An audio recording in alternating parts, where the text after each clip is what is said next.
الحمد لله رب العالمين والصلاة والسلام على أشرف الأنبياء والمرسلين سيدنا محمد وعلى آله وصحبه أجمعين. سبحانك لا علم لنا إلا ما علمتنا إنك أنت العليم الحكيم ولا حول ولا قوة إلا بالله العلي العظيم. Yang kita muliakan Tuan Pengerusi, para imam, para bilal, ahli jawatan kuasa surau Kampung Wakaf Cikapu, tuan-tuan guru, para alim ulama, para ustaz, seterusnya seluruh muslimin muslimat, hadirin hadirat yang menjadi tetamu Allah Subhanahu wa ta'ala pada malam ini.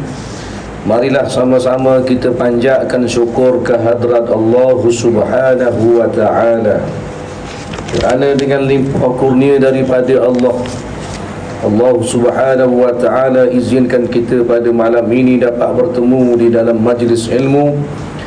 Kita harapkan pertemuan kita mengundang rahmat dari sisi Allah, dikurniakan kepada kita keberkatan pada umur. Mudah-mudahan segala amal yang kita lakukan dihitung sebagai suatu amal saleh yang memberi keuntungan pada hari kita bertemu dengan Allah Subhanahu wa ta'ala di yaumul mahsyar nanti insya-Allah. Insya-Allah malam ini marilah sama-sama kita bercerita tentang Nabi kita, Nabi Muhammad sallallahu alaihi wasallam. Pada sesi yang pertama ini insya-Allah saya akan sebutkan beberapa perkara tentang Rasulullah sallallahu alaihi wasallam dan para sahabat, antara sahabat yang sangat menyayangi baginda Rasulullah sallallahu alaihi wasallam, sehinggalah disebut oleh Nabi sallallahu alaihi wasallam berkali-kali sebagai ahli syurga. Ada setengah sahabat Nabi sebut sekali je dia ni min ahli jannah, daripada ahli syurga. Hidup lagi sahabat ni, tapi Nabi jamin dah dia. Kerana apa? Keimanannya kepada Allah Subhanahu wa ta'ala dan kecintaannya kepada Nabi sallallahu alaihi wasallam. Pertama sekali kita kena tahu bahawasanya Nabi kita, Nabi Muhammad sallallahu alaihi wasallam adalah manusia yang dipilih oleh Allah Subhanahu wa ta'ala untuk menjadi pesuruh Allah, membawa risalah dakwah atau mengajak sekalian makhluk, bangsa manusia dan juga jin, untuk balik mentauhidkan Allah Subhanahu wa ta'ala. Dan di sana kata ulama-ulama, Allah Subhanahu wa ta'ala kurniakan kepada Nabi kita, Nabi Muhammad sallallahu alaihi wasallam seberapa banyak mukjizat, sehingga riwayat mengatakan semua mukjizat yang dimiliki oleh semua rasul-rasul dan nabi-nabi dimiliki oleh Nabi kita, Nabi Muhammad sallallahu alaihi wasallam. Bahkan ada ulama yang mengatakan, bahkan menganjurkan kitab yang bagus untuk dirujuk tentang mukjizat adalah satu kitab yang bernama Kitab Hujjatul Islam ala al-alamin fi mu'jizat, daripada Sayyidil Mursalin, Mu'jizat Sayyidil Mursalin, daripada karya Imam Yusuf An-Nabhani rahimahullahu ta'ala. Di sana ditulis bermacam-macam jenis mukjizat yang dimiliki oleh Nabi kita, Nabi Muhammad sallallahu alaihi wasallam. Semua mukjizat, ribuan mukjizat daripada dulu lagi, ada yang disaksikan sebahagian besar daripada sahabat-sahabat Nabi sallallahu alaihi wasallam. Seperti belah bulan ni Nabi, sebahagian sahabat tengok, sebahagian sahabat tak tengok. Air yang keluar daripada jari jemari Nabi, sebahagian daripada sahabat boleh minum, sebahagiannya tak boleh minum. Dah, ada pun kita ni dadang belaka, dadang bersuti haram, mukjizat melainkan satu saja kata ulama-ulama yang kekal sampai kepada kita bahkan sampai hari kiamat, dipelihara oleh Allah Subhanahu wa taala, iaitulah mukjizat Al-Quranul Karim. Ini paling besar sekali. Bahkan inilah mukjizat paling besar, terbesar yang wajib kita pelihara dan jaga dan amal sampai akhir umur kita. Dah, iaitulah Quran itulah. Di dalam risalah yang kecil ini yang ditulis oleh Al-Alim Al-Allamah Syekh Dr. Ali Jumaah, Mufti Al-Azhar Mesir yang lalu, lama dah dia ni tapi masih lagi hidup. Dia menulis risalah tentang bermacam-macam jenis yang berkait dengan Nabi kita, Nabi Muhammad sallallahu alaihi wasallam. Antaranya dia menyebut sekilas tentang ataupun daripada mukjizat Nabi kita, Nabi Muhammad sallallahu alaihi wasallam. Antaranya yang disebut adalah Quran. Ini adalah sebesar-besar mukjizat Al-Quran. Kemudian peristiwa di belah dada Nabi sallallahu alaihi wasallam itu juga adalah mukjizat. Beberapa kali di belah dada Nabi daripada kecil sampailah peristiwa Nabi nak di-Isra' Mi'rajkan oleh Allah, belah lagi dada. Nampak? Untuk menyucikan hati Nabi yang setelah sedia suci, menunjukkan kata ulama-ulama, nak bertemu dengan Allah hati kena bersih.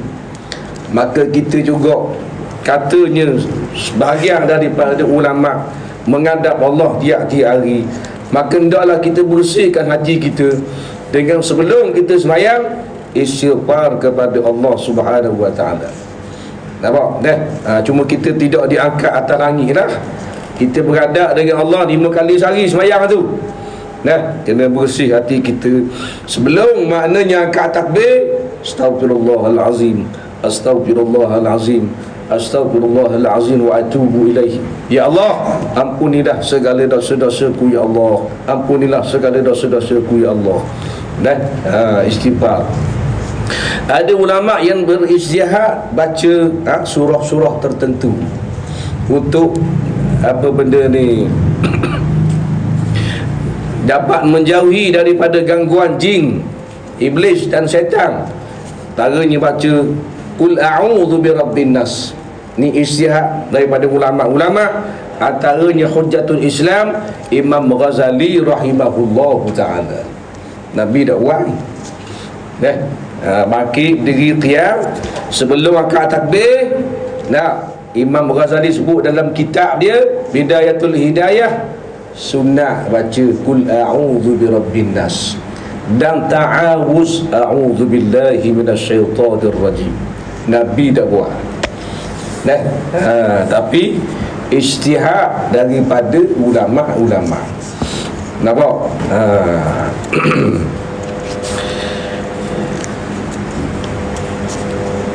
Dan Imam Ghazali tidak bid'ah. Apa dia reti Imam Ghazali? Bukan Pak Ghazali, bukan. Imam Ghazali nge kita macam ke langit nge bumi ilmu. Nampak? Ini Nabi dah buat ni, mana boleh pandai-pandai dalam bab ibadah. Imam Ghazali ijtihad. Imam Ghazali dah kerti 4 mazhab. Zaman kita dulu ni macam-macam jenis kondeng Maulidur Rasul dah. Kita sebut sama-sama dah dalam kuliah kita sambung Maulidur Rasul, duduk diam. Ada pun orang nak sambung dengan ceramah, dengan buat jamuan, dengan selawat ramai-ramai, mau sambung duduk diam. Dah sama-sama capu. Dah so tuduh orang sesat, dah so tuduh orang mengada-ngadakan perkara dalam agama yang dilarang oleh Nabi Rasulullah. Buat dosa. Pasal kita ni cakap ni bapak jahil. Hak kata boleh yang mengharuskan bapak ulama. Nampak? Kita pula pandai copy dalam TikTok, dalam Facebook. Orang kata gitu, kata atak. Senyap sudah. kita kelas-kelas orang-orang ni, nah, ikut ulama-ulama sudah. Nah, lainlah bulan Rabiul Awal kita joget gambar-gambar, tu barulah. Nah, tapi bila dengar timah pakai skirt, nak nampak baru belaka masing-masing, tu baru Nabi larang. Ataupun buat ceramah cerita Nabi dah salah benda, bengong tunggu. Nah, buat jamuan dah, jamuan salah benda, buat jamuan. Jamu orang makan. Nah, dalih jamu orang makan. Bukan jamu maknanya singgah mewah kan. Bukan karung celup tepung kan. Nah, jamu makanan yang halal, siapa dah boleh. Nah. Dalih beken-beken kat malam ni tak ada suara ni.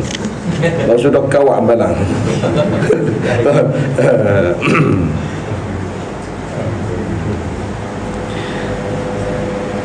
Kemudian mukjizat yang lain Isra' Mi'raj kita tahu lah kedah ni dah. Tapi biarlah kita ulang tayang. Nampak? Hak tahu dah, jadi dia perangai hak dah tahu ilmu bagi dia insya-Allah. Nampak? Kemudiannya katanya lagi tuan pengarang, baginda melemparkan segenggam tanah dalam peperangan Hunain ke muka-muka musuh, dan Allah Subhanahu wa taala mengalahkan mereka. Di antara mukjizat Nabi kita, Nabi Muhammad sallallahu alaihi wasallam. Kemudiannya labah-labah membina sarang di pintu gua. Nah, cerita hijrah sampai di pintu gua, masuk dalam dengan Sayyidina Abu Bakar. Labah-labah buat sarang. Tadi dah buat sarang lagi, masuk dalam dah baru pergi kait sarang dia. Dah Spiderman. Nampak? Bila buat-buat kapi lalu nak masuk dalam gua, tak nak sabar ni. Apa? Kalau masuk ni putu tak dah habis dah sarang laba ni. Dah tu malik-malik ada. Dah cari sikit. Padahal baru kait sana ni. Mukjizat. Nampak?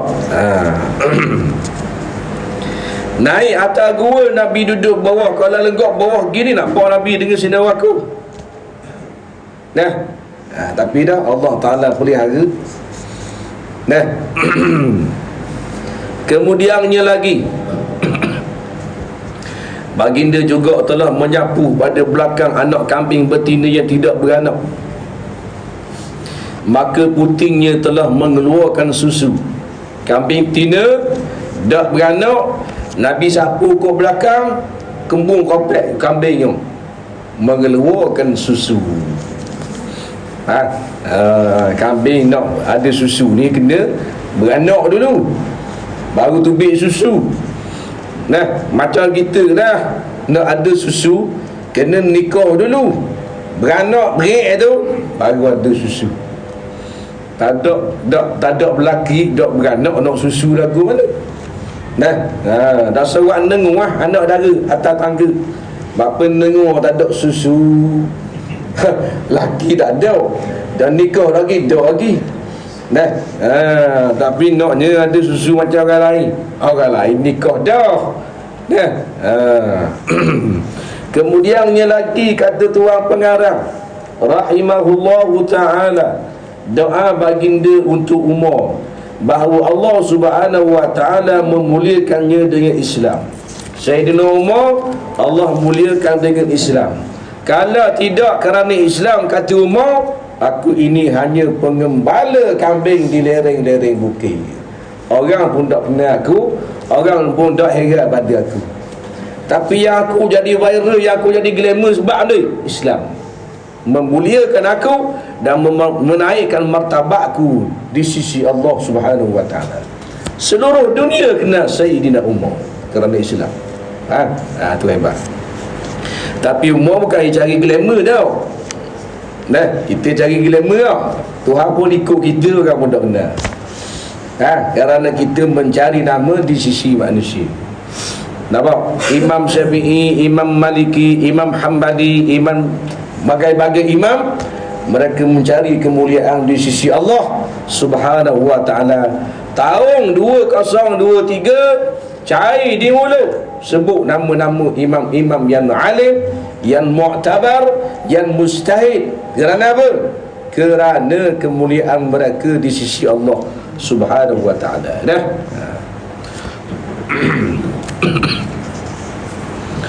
Baginda telah meludah ke mata, baginda telah meludah ke matanya yang sedang sakit, maka ia terus sembuh dan tidak lagi mengidap sakit selepas daripada itu.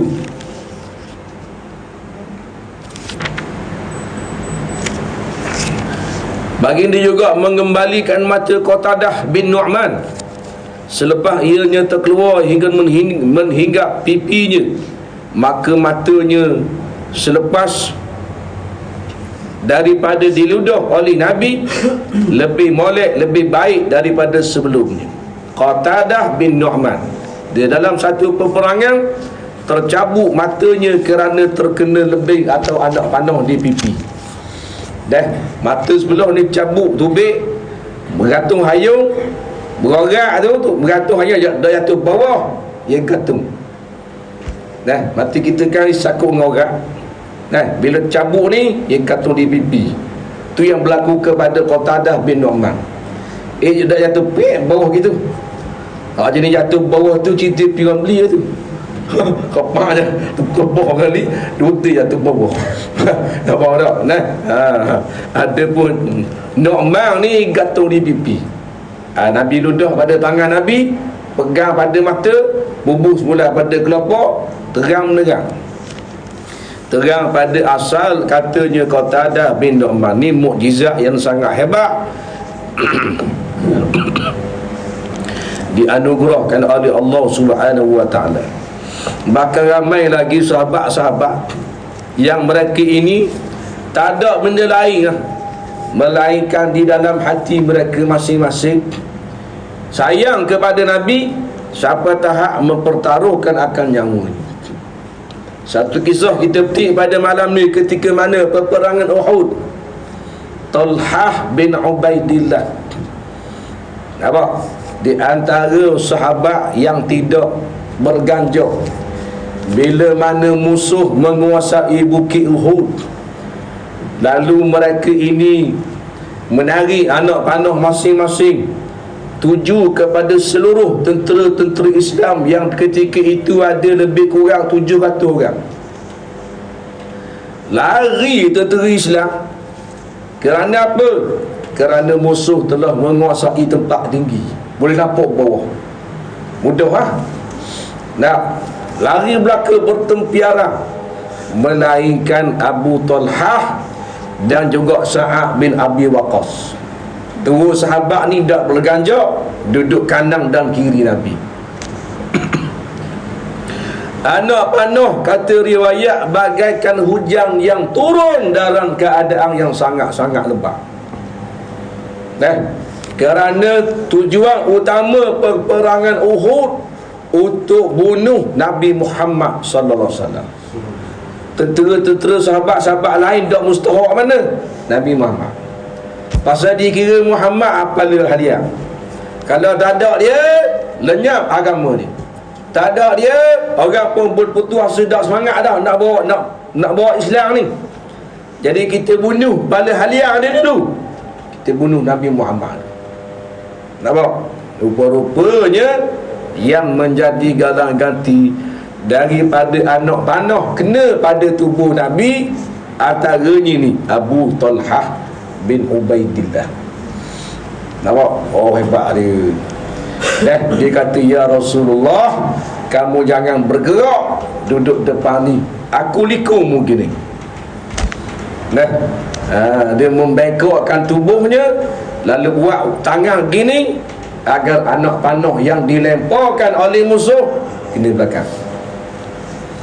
Tidak kurang daripada 70 anak panah bercampur dengan lebih kena atas belakang. Nampak? Agak main anak panah. Pakai baju tebal lagu mana pun cocok. maka riwayat mengatakan tidak kurang daripada 70 tahun belakang. Darah dan sahih berkorban hanya. Tetapi yang pelik dan ajaibnya, Abu Talha ni dah mati. Itu pelik ya. Inilah sahabat yang di dalam peperangan cedera yang teramat-amat parah, tapi dah mati lagi. Tak puati lagi musuh, dia turun bawah, dia nak tetak Nabi. Abu Talha galang dengan tangan dia kita ni, sehingga putus jari-jari dia, cacat seumur hidup. Jari-jari dia putus ni. Pasal galang gitu, tetak dengan pedang krak gitu, tahan dengan tangan. Rok kena putung-putung jari ni. Allah, putus jari. Harap ni kisah Abu Talha sangat-sangat menyayat hati. Belakang luka berlubang habis ni, tangan pula butuh. Nah, kita butuh tangan ngecium bola. Nah, ada mau sekali setahun butuh tangan. Ni ibu jari, ni jari clicking, ni tak ada lengan. Nah, ni pecah lubang hidung macam-macam. Tu bahan lara tu.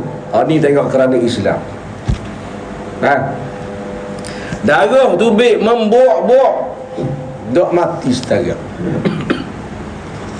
Lalu sahabat-sahabat orang lain habis lari belakang dah. Kerana apa? Kerana mereka ingat Nabi mati dah.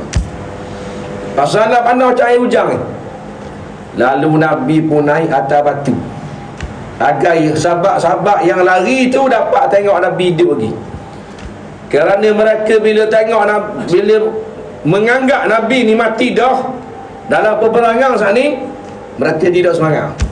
Patut semangat, sedih. Balik Nabi mati dah.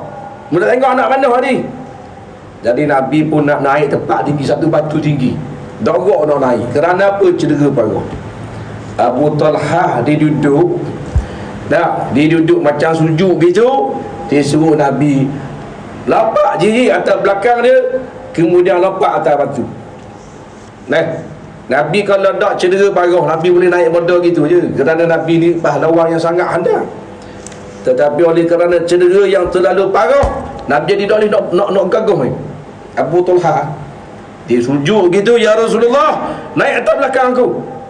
Rasulullah jijak naik atas, kemudian mengisyaratkan kepada sekalian sahabat yang lari bahawasanya aku masih hidup. Nak atur balik strategi. Itu contoh antara sahabat yang terlalu sayang kepada Nabi sallallahu alaihi wasallam.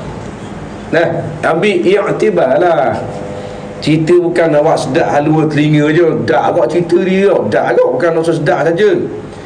Ni bukan Maggi dapur kayu tetapi untuk kita ambil i'tibar setara sahabat ni, siapa sanggup berkorban jiwa dan raga dan kita ke pengorbanan dia kita buat untuk agama Islam, untuk jaga agama Allah di akhir zaman. Nabi tak ada dah.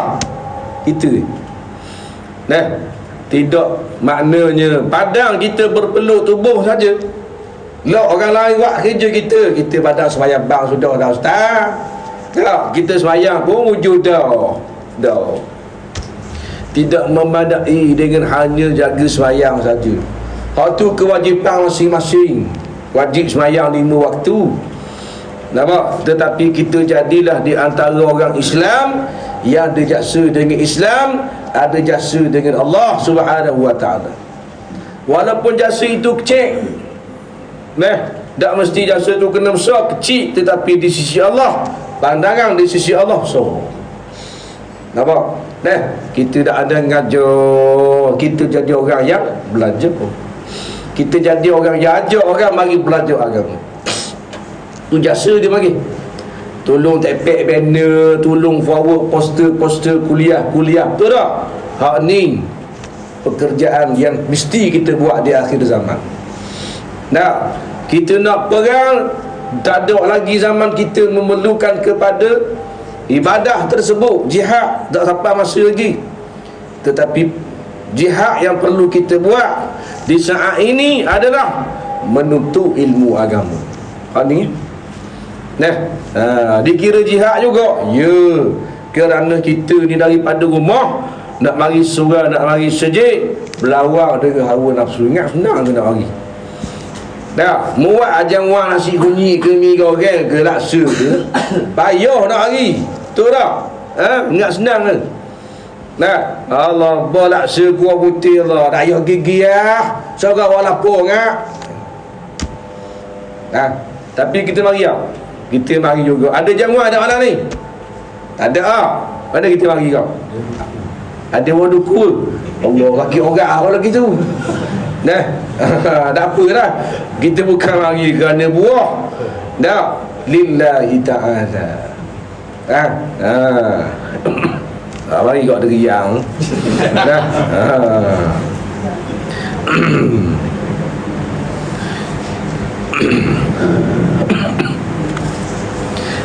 Jadi Abu Talha lah yang Nabi sebut akan namanya berkali-kali sebagai ahli syurga.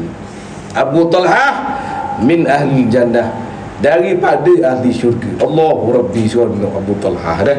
Itu di antara perkara yang berlaku kepada batang tubuh seorang sahabat yang sangat menyayangi Nabi Muhammad sallallahu alaihi wasallam. Lepas tu kita kena muhasabah diri masing-masing. Kita buat anda kita. Buat anda kita.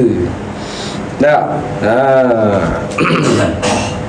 Pandang kondeng orang ngajar, kondeng ulama'-ulama'. Dan jasim dia kita. Ulama'-ulama' tu guru dia jasim besar.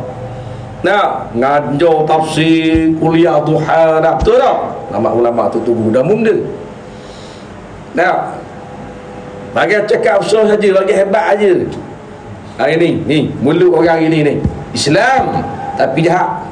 Hati jahat, hati kotor. Tak?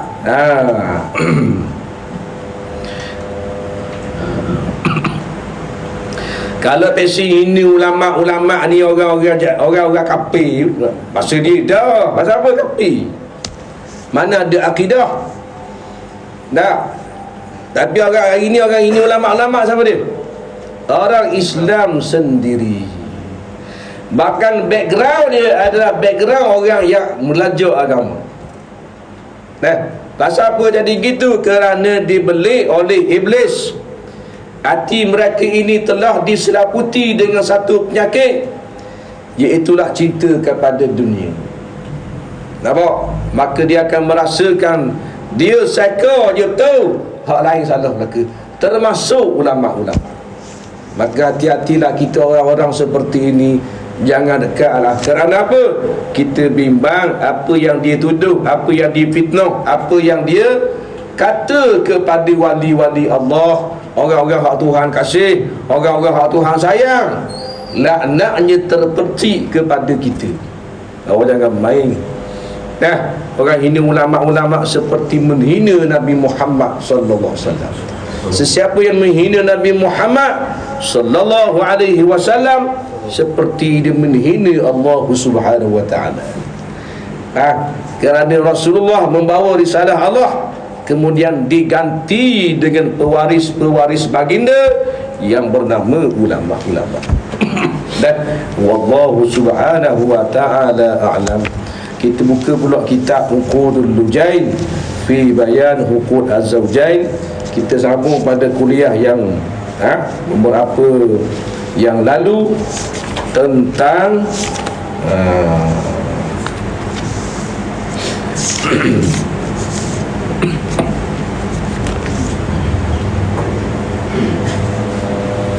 sambungan daripada adab yang lazim atas isteri, iaitulah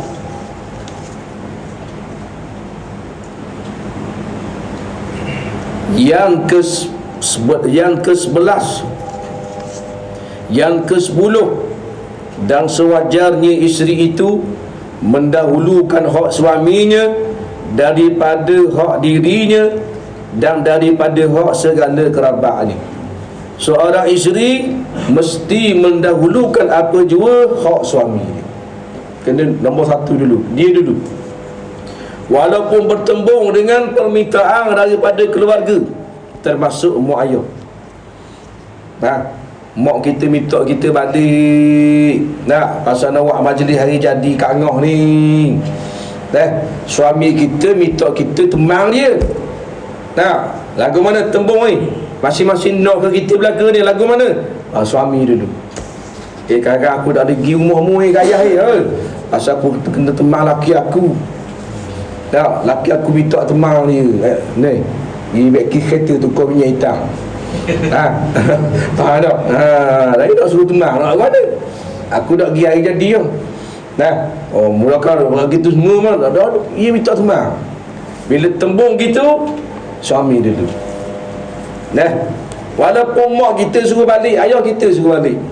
Nak baliklah. Ayah memelah ayah kapung ni 3 kau. Itik naik kau. Marilah balik bulan siap hari mari makan petang karang dah. Dah pergi mak apa? Janji dah dengan abang mak. Nak pergi tengok tatu. Nampak dah. Ada dia tak ada agama. Bila janji dah dengan suami kita, suami dulu. Tak. Ada kita dah adik-adik dulu Mula abang dah kita kena pergi mak minta nak anak ada juga gambar-gambar pasal nak ambil gambar-gambar ni. Susah dah adik-beradik nak kepuk dah Johor Kuatang semua. Dan janji dah kan abang dia lepas lagi. Kita tak minat kau skor tak minat. Tak kira minat tak minat suami kita. Pergi juga lah. Itu wakrah kita lah. Abang pergi seorang laki kita. Petai kat stadium.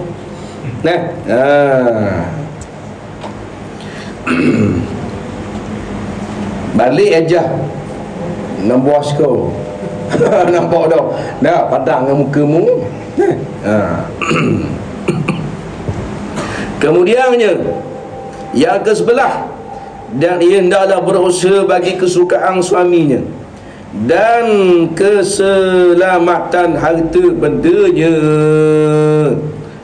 Orang puang ni kena berusaha sama supaya dapat menyukakan hati suami dia. Usaha tu kena ada. Usaha pakai lagu, usaha cakap biar suami kita terpesona. Usaha tu ada pahala ada pahala. Usaha buat masakan supaya suami kita jadi tertarik. Sedap ni masakan dia ni. Ni hot passion baru pula bang. Saya tengok resipi dia dalam TikTok. Abang rasa lah suami kita pun makan. Dia kata sedap ni. Lauk benda gini. Passion baru gitu. Dia berusaha untuk kesukaan suami. Asal awak kuikit passion baru pula. Nampak? Ada sepi lah. Dia mudah je, tak payah beli buku. Google resepi kek spam 2023. Tengok macam-macam tubik ya. Kita tekan kat image tu, macam-macam tubik. Sikit spam warna koko, warna gel, hot apa benda, hot berlapis-lapis. Tubik spam spam. Last sekali spam box tubik. Nampak tak dah? Mana kata kita usaha apa jua pun agar suami kita suka, ada pahala di sisi Allah Subhanahu wa taala. Dan juga keselamatan harta suami kita jaga belaka. Mana kita sebut sama dah tapi biar kita perangat. Kemudian yang ke-12, dan isteri itu hendaklah senantiasa suci badannya dan kainnya kerana menyediakan dirinya bagi suami. Seorang isteri, bini ni, orang puak ni, ingat kena bersih sama depan suami. Kalau suami tak ada apa. Bila suami kita ada, karang balik, karang ukur 11.5 balik lah. Kena siap belaka. Mana kalau kita dah mandi lagi, mandi. Ada pun suami kita balik esok ataupun balik lusa, nak musuh pun tak ada masalah. Nak sama musuh dengan kami deruk tak ada. Pasal apa laki kita tak ada. Yang ada jadi masalahnya suami kita ada. Bila balik karang balik Dia pada dengar di surga mina air roti cana apa semua dah 11.30 sampai rumah. Kita siap belaka tu. Dengan pakaian, dengan wangian, dengan beduk, dengan make up, dengan apa dah. Tu barulah. Suci rumah badan dia. Tiok-tiok ke bubuh obat. Lah ni macam-macam obat dah suruh wangi tiok. Puan tiok usung puan. Dah order di Shopee tu. Shopee tapi bukan orang kerja kapur lah. Order yang burung. Dah sungguh. Dah biar agak wangi teh. Ini tekok-tekok pun boleh lari. Ngedaki-daki no. Jadi dak semangat laki tengok Allah Rabbi. Comel pebek sapu. Nampak tak? Kita dah ada kadang-kadang. Kalau kita maknanya tua sekali pun dan kita rajin make up, nampak muda sikit. Umur 78. Pandai hias, pandai baju pun semua. 58 tengok. Hakikat 78. Tengok awal-awal macam ke 40-an. Ni umur 40 lebih dah tak pandai make up. Allah, dia 103 tahun. Tengok muka. Tak ada. Kain-kain tu pakai comel. Kain batik baru dah saya pakai. Kain batik depan laki uduk. Pakai balik dah. Pakai comel. Kalau boleh pakai hak belah. Siapa kat kepala lutut, siapa kat peha belah. Biar cucu-cucu tidur belaka dah, anak-anak tidur belaka dah. Kita pun masuk dalam bilik tukar dulu. Tadi depan cucu tadi kita pakai macam biasa dah.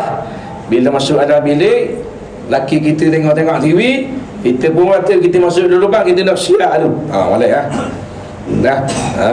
abang pun malam ni pasal semangat lain macam dah ni. Pasal apa? Pasal tengok anjing lepas api malam. Jadi semangat lain macam. Bini pun masuk dalam bilik tukar pakaian. Pakai baju rok paling seksi sekali. Dalam bilik tak apa, tak ada orang. Betul tak? Batu kita besar bilik kita mesti ada privacy. Maknanya anak-anak jangan masuk barang-barang. Anak-anak kalau nak masuk bilik mak ayah, kena minta izin. Ketuk pintu, beri salam. Nak masuk boleh tak mak? Nak minta, nak izin masuk boleh tak? Nak dia nak hantar ni buku, nak hantar rekod. Boleh berapa tadi ni nak tunjuk ni. Boleh tak salah. Nak Allah tu, nak Allah ni boleh. Saja-saja nak masuk dah, jangan jauh gitu. Biar kau gitu tak bila kita ni dah. Laki baru nak jamuh tiap anak pun buka pintu. Buat benda pula orang tua ni. Pas susah tu kan. Kita pun dah datang pasal bodoh tu masalah pasal kita dah ajar dia budak-budak. Kalau kita ajar tengok tak kan ni muka barang-barang. Orang dia tu nak masuk bilik ayah kelahi tu kan. Ni dah.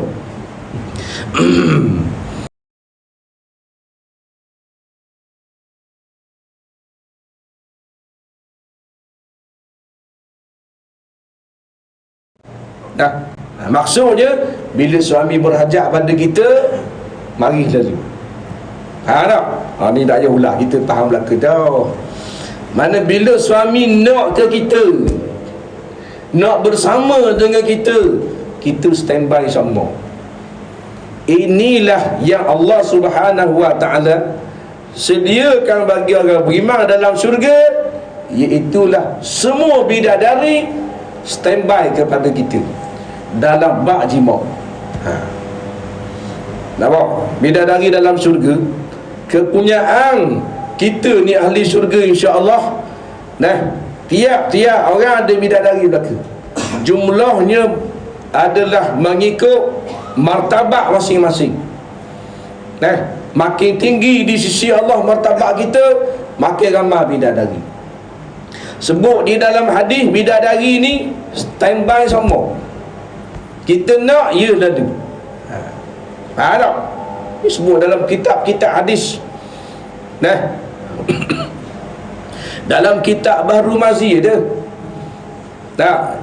Dia kata para bidadari ini senantiasa bersedia untuk jikalau kita berhajat untuk jima' dia, siap standby. Bidadari. Tak ada bidadari ambo tak ambo pergi hari ni, esok dah sedia lagi. Tak ada. Standby ambo. Pasal tak ambo ada semua alasan dunia. Atau isteri dunia. Bila suami nak, ada semua alasan. Ambo malam ni, ambo pergi malam ni, ambo malam ni letih nak rok ni. Tadi berapa pak je makan gula tadi rok.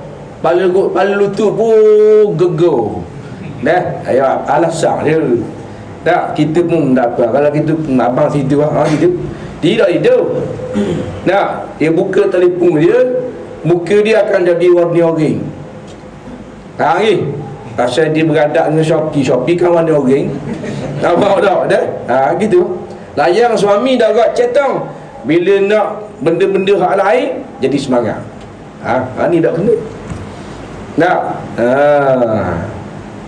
Dia orang puang dia cerdik, ingat diri lain. Pasal apa? Dalam keseluruhan tugas dia dalam rumah tu, hak wajib adalah layang suami. Wajib. Maka ini yang disebut oleh ulama-ulama. Basuh pinggang, basuh kain, lipat baju, jemur baju, sekel baju, masak, nyapu sampah, gonyong bilik air, itu dah wajib. Isteri buat, pahala besar. Hak wajib sesaja, iaitulah layan suami di atas katil. Faham tak? Itu wajib.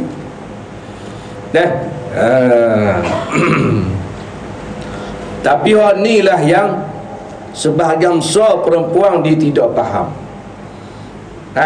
Bila suami berhajat kepadanya, dia buat macam-macam alasan. Lipat baju lah. Dah ada kerja ni. Dapur pinggang dah basuh lagi. Suas-suas lagi lah. Laki pegang kepala bau dia, pergi tepi. Pergi tepi. Jatuh langgang ni. Allah. Tak semangat mana dah lah. Tapi bila suami duduk jauh, dia pandang dia. Iwak galak dia lah. Tambah lagi abang balik, pandai dia. Bila suami pergi kusu korpu, pergi kuatang 3-4 hari, buat gitu. Tak. Bila abang dia kata, suami dia kata, abang nak balik dah ni. Deras dia kata. Suami pun semangat lah. Siap dengan beli buah tangan apa semua. Dia lah haji terbuku lah, nak tunai hajat ni. Tapi rupa-rupa tak jadi seperti mana yang dibayangkan. Dah malam sampai tengah malam, suami pun siap belaka dah. Siap jamak belaka dah. Jamak takdir dah main dah takhir takdir tu. Macam nak qada kan ni. Berapa hari tak jumpa dengan bini dah. Siapa masuk parking molek kereta apa semua. Waktu baik dengar dia apa semua dah. Kadang-kadang dia ingat isteri dia standby dah lah. Naik tangga tu siap nyanyi Mr. Lobba Mr. Bom bunyi. Jangan main. Buka pintu apa semua. Mana tak ada orang ni. Kena buat surprise ke aku. Naik atas buka bilik dia, tengok tidur bini dia. Dah dia basi ni belepeng-lepeng ni. Nampak tak? Allahu Rabbi. Itu kata dia bayar hal lain. Siapa rumah mesti ketang 360 darjah. Ingat ke maknanya buka pintu tu jeng. Pakai skirt bawa sikit pada luar dalam. Bagian bayar. Padahal buka pintu Allah berjerebak kawan tu. Faham? Jadi tak semangat dah. Itu masalah pasal apa? Kerana tidak memahami apa itu kewajipan. yang patut ditunaikan daripada seorang isteri kepada seorang suami. Kalau faham, Allah tengok. Nah, dia ada lah pergi makan minum nak biar kenyang belaka tu. Oh, tidur. Supaya apa? Pasal sekarang ayah mula balik nak layan ayah pula ni. Nah, itu isteri yang memahami hukum tapi dah reti hukum. Nah, dah reti hukum. Bukan ramai ngaji sangat dah. Bukan ramai ngaji. Kemudiannya,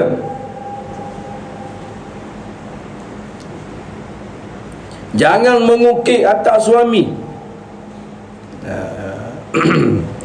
Jangan mengukir atas suami dengan sebab elok rupanya atau dengan sebab banyak hartanya. Jangan ukir. Walaupun kita memiliki rupa paras yang elok, suami kita tak berapa nak elok, kita tak usah banding. Nah, awak kalau awak sedar ke diri awak ni tak sekung dengan saya, aduh begitu semua no.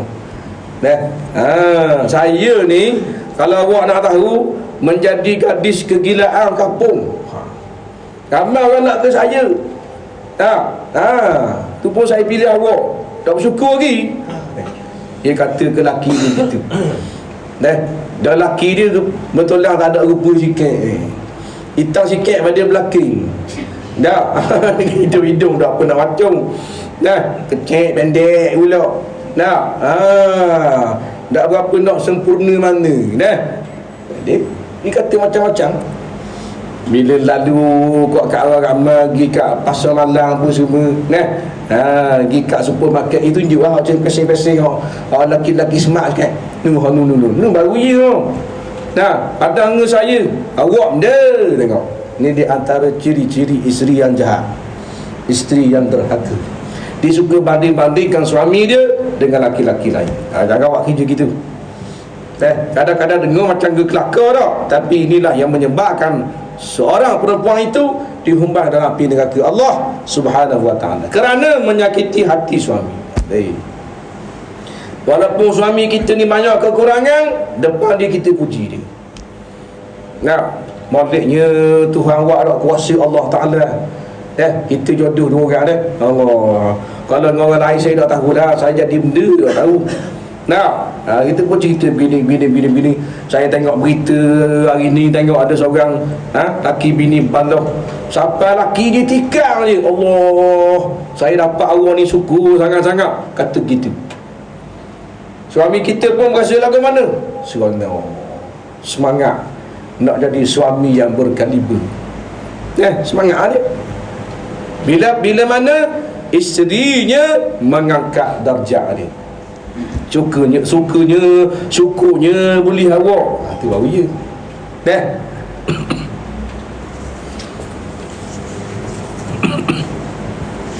Jangan hina dia. Jangan hina.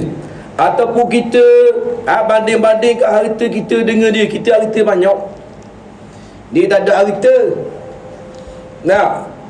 Kita harta banyak, piti banyak dalam bank dah boleh saka baru ni banyak 860,000 boleh. Dalam bank laki kita 18 riyal. Kita dia gitulah. Bila seseorang perempuan kebanyakannya bila pangkat dia tinggi, dah harta dia banyak, dia akan jadi gong. Itulah ujian bagi perempuan. Nampak? Dia ada rupa sikit, dia ada kereta, dia boleh bawa kereta diri, dia ada ramai kawan-kawan, jangan tebang. Gong dia tu ada. Pasal apa? Syaitan bersama dengan dia. Lambat selih sikit je, you jangan buat lebih kurang dekat I. You tinggalkan I petik jari 10 datang. Dia boleh kata ke suami dia gitu. Laki dia biti tak ada. Tak ada rupa pula, gelak pula. Dah akan nak peti lagi, tak ada orang lagi. Kepak wanda tak ada orang lagi. Dah tak ada peti. Seolah-olah gitulah. Tengok. Itu di antara ujian bagi perempuan yang bekerjaya itulah. Dia akan lupakan jasa suami dia, dia tak akan hormat suami dia, dia akan memperlekehkan suami dia sampai satu tahap dia akan hina suami dia. Mu tu ingat sikit depan rumah aku. Tengok sampai tahap tu. Nah, kalau aku dah kutik mu, kutik, dia guna istilah kutik. Nah, suami pun dengar gitu, Allah tunduk gitu, Allah kutik macam ke kucing aku, apa kutik-kutik gitu. Kucing boleh lah kutik pasal alik rumah, kutik biar jalan awak alik rumah, boleh. Bukan kata ke kucing tu. Kita kutik kucing pergi jalan nampak kuring, nampak kurak-kurak penuh, kita kutik. Nak, kita berobat, kita beri makan, beri minum, atau spa kucing sihat tu. Nak, jadi buah, jadi kekal kepala kita. Nak, jadi kekal hasil kita baru buat 15,500. Boleh kita kata ke kucing gitu, muak reti basuh kat nata kucing, mu dengar dulu aku kutik mong. Tu sesuai. Pasal kucing kita kutik, adapun suami kita tak kutik. Kan dia mari minta kita kan, kita pula terima. Nah, dan mu kata dia macam-macam, tak usah terima lah. Masa dia minta itu, adakah dia ugut mong, dia bergolak bong tekak ayah mong, mu terima kan? Mu seronok, mu mesej dengan dia dalam keadaan gembira. Cih ni bila mu ada harta sikit, mu jadi naik sagang tau, jadi gong, jadi sombong. Betul tak? Ni ingat, Allah Ta'ala tidak suka manusia yang sombong, tak suka. Dan tiap-tiap isteri syurga ni dibawa keredaan suami masing-masing. Bukan suami jarang, suami masing-masing. Kita buat baik ke laki orang tau. Laki orang mari buat benda tu ni, gerak apa, cakap bergaluh molek dengan laki orang.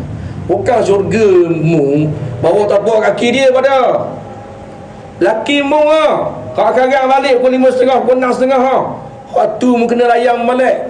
Tapi dah dah, orang lain kita layang molek. Nak mari rumah kita, kita hidang lalu air. Dah nak panas punggung, duduk dulu deh, nak pergi dapur jak kucai. Bila orang lain mari rumah kita, tak kira lah adik-adik ke, kawan-kawan kita ke, sepejabat dengan kita ke, mari rumah, buat air lalu tak? Buat air lalu.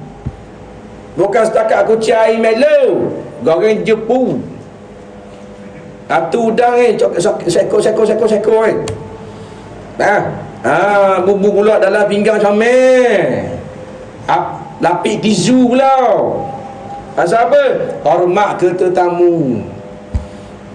Kita pun bawa dalam keadaan senyum. Kita pun letak molek atas meja. Kita pun kata lagu mana? Jemput makan. Dah tahu sedap kedok dah orang tu. Apa bahasa tu? Kita guna kepada tetamu. Kita bubuh air, kita tolong tuang dah pula. Allah. Tadi jemput makan tak? Jemput minum tak? Jemput minum lah. Sekadar ni je lah rumah kita. Hak tekan mari pula, adang dah ni, boleh dah ni. Susah-susah je. Berak bahan jemput. Baliklah tetamu. Bagi balik pula lah. Hak sama-sama balik 6.30 suami kita. Kepek. Sampai depan rumah, kapong suti. Nampak tak? Berasak esok. Lagu mana kita? Bini tak ada rasa lain. Ayat sama-sama balik dah menatang berhuing. Nampak tak? Kan lain tu kan. Ada jepu masuk. Dah. Kan ada jepu masuk. Masuk amus sekor. Ada orang nak layak. Bini saat ni duduk depan, dekat sofa, depan TV, buka TV. Suami masuk dalam rumah, dah layak. Baru saat ni tetamu balik. Nampak lagi perbezaan tau. Masuk kawan ni suami pun tanya, tengok dengan pinggang-pinggang dah berdiri mari tadi. Kawan baru je mari ni. Cara cakap tu Nah, kan lain tu kan. Tadi Malik tiba-tiba berubah intonasi suara tu jadi lain. Kawan sekolah dengan muka-muka ni. Nah, macam ke penyu muka. Nah, tu. Ada yang kata nak minum air bang, kita nak pergi buang. Duduk lelaki atas apa? Nah, minum air tetamu ni. Tak mahu dah. Mampu dah habis ni. Musim-musim gula-gula mahal ni. Nah, minum Nah, kena Malik di gelas di bicu lagi. Faham tak? Dah, ada apa-apa. Bini layak tak? Dah. Takkan? Orang reti bahasa. Oh, laki balik bangun dalam tu. Kemah mula ni. Bu dalam sing. Buat air lain. Air suami kita kan. Dekat sama dengan tetamu. Special lagi. Nah, kalau tetamu kita buat air melo, kita buat air teh. Suami kita tak sama. Kopi tarik bawah. Nah, buih duduk bawah. Bau ya. Nah, laki aku kan dah sama dengan tetamu. Mari 1000 tetamu dah sama dengan suami aku. Bau ya. Goreng jepuk lain, wak kamih hak lain. Nampak? Tadi bubuk udang ni bubuk sutong. Nah, bau ya. Pasal apa memuliakan suami kita? Dan tunggu setelah mana kita nak goreng sekejap je tunggu dah. Berapa lembur kita dapur ni. Kakak. Siap. Maka mami minta maaf banyak dah di layang ni tetamu mari di minta maaf dah. Hatu perempuan ahli syurga. Tapi payah nak jumpa cari. Dapat uti kapur tak ada sekau. Faham? Boleh dah tu lah. Pasal apa kata gitu? Nak suruh kita pakak-pakak biar ada perubahan. Kerana hari ni orang melayani suami ataupun layan ibu bapa lebih kurang. Sama dengan anak-anak layan mak ayah kan. Allah lebih kurang. Kan macam viral baru ni kan. Pak makin mak Allahu Rabbi tak layak. Nah, kalau dia kata dia gila dah pergi. Nah, tu pun dah dia nak terima perkataan yang dilontarkan kepada batang tubuh seorang wanita yang mengandungkan dia, kemudian melahirkan, pecah air ketuban, tubik darah dengan macam-macam kesakitan yang dialami. Koyok habis ni dengan lahir dengan apa ni? Nah, dia boleh kata babi, dia boleh kata khizir, dia boleh kata anjing, boleh kata macam-macam ke mak dia. Nampak? Nah, tu Allahu Rabbi ni. Keadaan masyarakat yang pada hari ni begitu kedara rohani mereka. Kerana sibuk jual nasi lemak, sibuk cari makan kedara, sibuk menega, cari dunia, tak ada cari akhirat. Kesan daripada jiwa kosong, masuk dengan dunia, masuk dengan bitih, masuk dengan kakak mak merah. Maka tidak lagi ada boleh buat perbezaan. Ni mak aku ni kawan aku, ni suami aku. Tak lain, tak sama. Nah, cara aku layan kawan-kawan lain, cara aku layan adik-beradik lain. Ni mak aku lain layan, cakap lain dah. Nah, ni suami aku dah cakap gini. Kalau cakap gini level kawan-kawan boleh. Kalau cakap gini level adik-beradik tak apa. Tapi ni level suami, mana boleh kata gini? Tu orang bijak, orang guna otak, betul tak? Tapi dah hari ni ramai tak ada otak. Ada otak pun dia buang dia bubur di lutut dia. Nampak? Maka jadilah sebagaimana yang kita lihat pada hari ini. Jadi rosak binasa hubungan antara isteri dan suami, anak-anak dan juga mak ataupun ayah.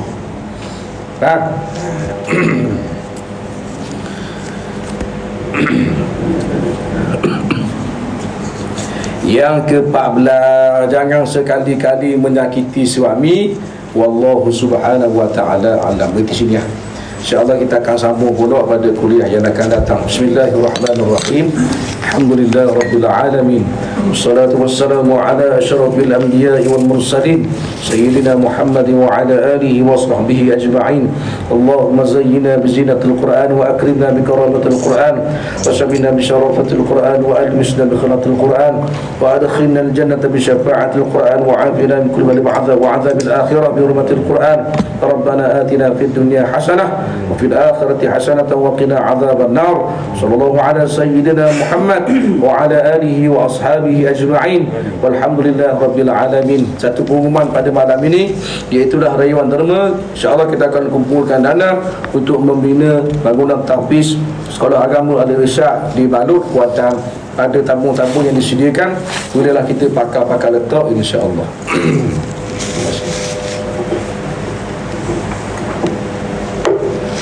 Bismillah.